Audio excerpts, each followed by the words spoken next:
மகாபிரிவாசனம். ஸ்ரீ லலிதா ரகசிய நாமத்தில் பக்திவதிகள் நம்பிக்கையின் நாமங்களாக சொல்லிக்கொண்டு வரும் பொழுது அவளுடைய அனுகிரக நாமங்களாக சொல்லிக்கொண்டே வருகிறார்கள்.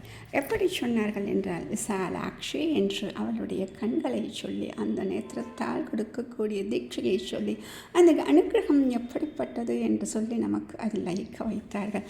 அடுத்ததாக அவள் எதிலும் பற்றில்லாதவளாக இருக்கிறாள் இல்லையா? அப்படி இருப்பவளுக்கு ஒரு நாமம், ஓம் விராகின்யை நமஹ. ஓம் விராகின்யை நமஹ. விராகினி அப்படின்னா பற்றற்றவள் அப்படின்னு சொல்கிறது. முதல்ல பார்த்துருக்கோம், நீராகாயை நமகன்னு பார்த்தோம். ராகங்கள் எதுவும் இல்லாதவள் அப்படின்னு நம்ம பார்த்தோம். அதாவது பற்று அப்படின்னு சொல்லிட்டு நம்ம சொன்ன மாதிரி பார்த்தோம் இல்லையா? இப்போ இங்கே பற்றற்றவள் அப்படின்னு சொன்னால் இதில் பற்றை எப்படி விலக்கி வைக்கிறார் அப்படின்னு பார்க்கணும் இல்லையா? அதாவது ஒரு வெறுப்புனால் ஒதுக்கி வைக்கிறாங்க அப்படின்னா அப்படி கிடையாது. நாட்டமே இல்லாமல் ஒதுக்கி வைக்க வேண்டும். அப்படி இருப்பது தான் வைராக்கியம். அப்படி நாட்டமே இல்லாமல் பற்று இல்லாதவளாக, எதிலும் ஒட்டுதல் இல்லாதவளாக இருக்கிறார். என்ன அப்படின்னா, எல்லோரிடமும் கருணை பொழிந்து கொண்டே இருக்கிறார். அப்படி கருணை பொழிந்தாலும் பற்று இல்லாதவளாக இருக்கிறார். இப்போ பக்தி மார்க்கத்தில் நாம் காணக்கூடிய ஒரு ஸ்வரூபம், நம்ம எத்தனையோ ஸ்வரூபங்களை வச்சுட்டு ஒவ்வொருத்தங்க ஒவ்வொரு பக்தி பண்ணிகிட்டு இருக்கோம் இல்லையா?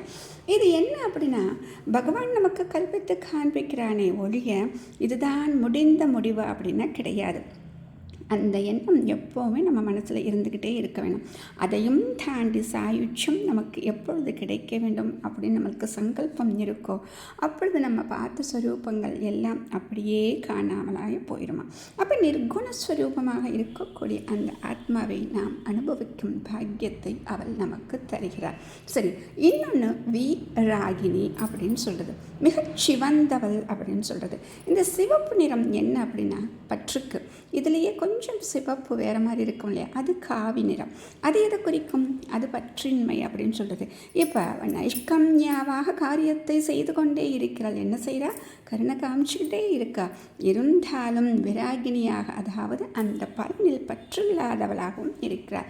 ஆக பற்றின்மை ஆகிய இரண்டையும் காண்பிப்பதான அந்த சிவப்பு அவளிடம் இருக்கிறது. ஆக துறவி உடுத்தக்கூடிய காஷாயமும் சிவந்ததாகவே இருக்கிறது. அப்படி பற்றற்ற காவி நிறம் கொண்ட ஆடை உள்ள துறவிகள் வடிவிலும் வருபவள் அப்படின்னு சொல்கிறாங்க. ஆக குருவின் வடிவிலும் அவளை நாம் காண முடியும் அப்படின்னு சொல்கிறது தான் இங்கே சொல்கிறாங்க. மகாபிரியவா சரணம்.